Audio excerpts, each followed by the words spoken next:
It costs a lot of money to go to a public university like UCLA, and that tuition should help fund the salaries or the pay of professors, including adjunct professors. But it turns out that UCLA decided to post a job that not only requires all sorts of credentials that are difficult and costly to get, the job would offer very little in pay. How much? Approximately $0.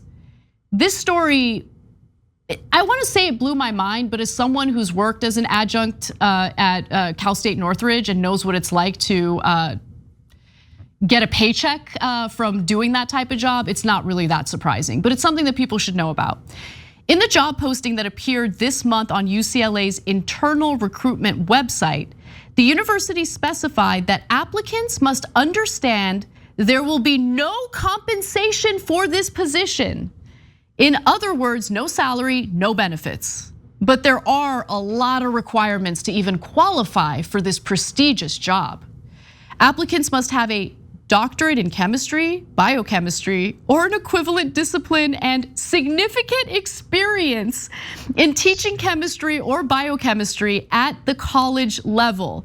Teaching is part of the job description. 3 to 5 letters of reference are required too.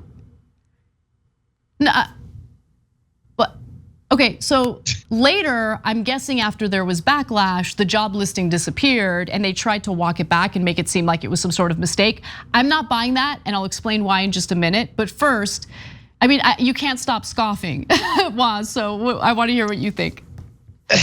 Look, man, as much work as these people do to become coneheads in academia, the least you could do with all them fancy degrees is give them a decent salary. I mean, these people put in hours and years of their lives not being social, not having sex. Like all of this they postpone and put to the side. You might be stereotyping a little bit, just a little. The least you could do for these doctoral people, these doctorates, is give them a little paper. And UCLA is not a poor school. Exactly. Right? Like this isn't some community college somewhere in freaking Timbuktu. This is UCLA, one of the most prestigious schools our country has to offer, and they're asking people to work for free. This is unconscionable, honestly, Anna.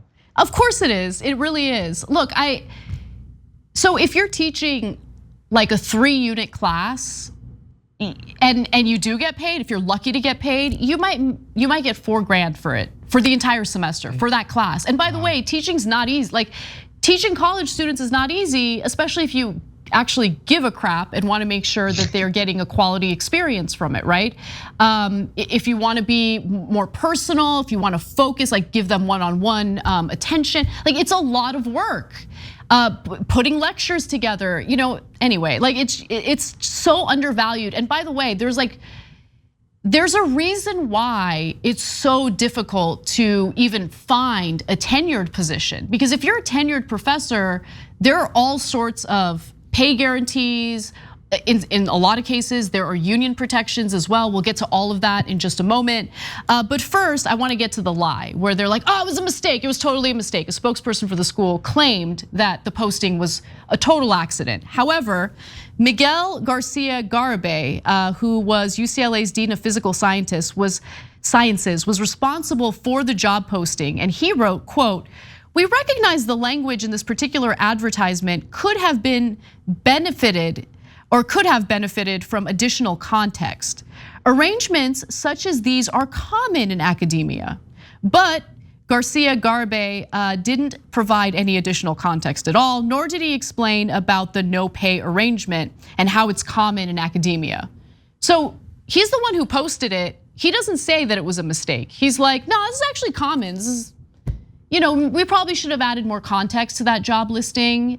We failed to do that, but this is a common thing. To which I say, this is a common thing. We ask people to work for free. This is common. Yep. Yeah, a school that charges a lot of money in tuition. Like, where does the money go? Why do these universities have these massive trusts? Honestly, it's a genital measuring contest in a lot of ways, right? Look at how much funding, how much money we have in our trust. It's a huge part of it. But what's the point if it's not going to fairly compensate the people who make that school as prestigious as it is.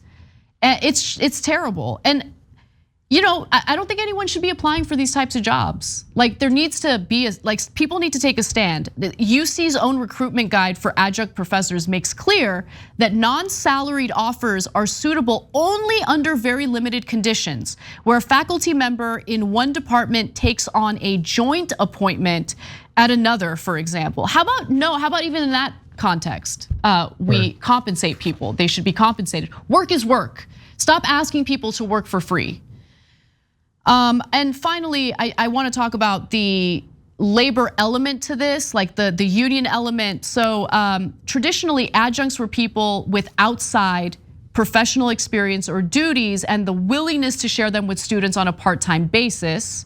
But the term has begun to apply to faculty members kept outside the tenure track, leaving them with low pay and little job security. The adjunct model has been described as slave labor.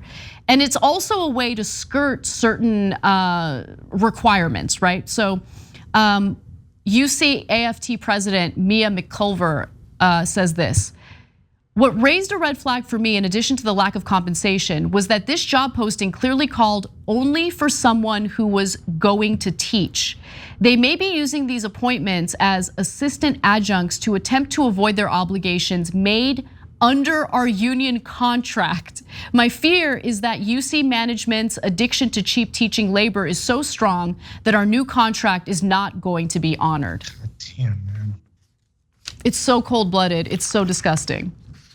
Yeah, and this seems to just be ideological, as in like, I don't believe these people should be paid. Not that I can't afford it, not that they're not actually working. It's just I deeply believe in my soul that these jobs should go unpaid. And a lot of it is a lot of this dues paying, crap that older people always try to push on the youth. It's like, well, I carry 20 coffees. You should carry at least 23, and part of it is that. I bet that's what the justification always is this is what I did when I climbed up the ranks, blah, blah, blah. So, people did things that were unjust to me. And so therefore, the next crop of people should endure unjust practices as well.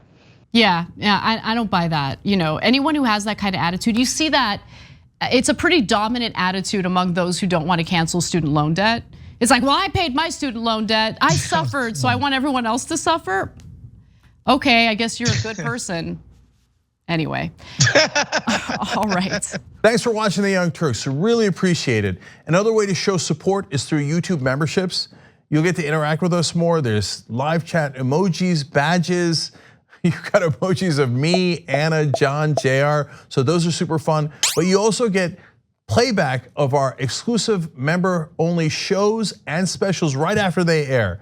So all of that, all you gotta do is click that join button right underneath the video. Thank you.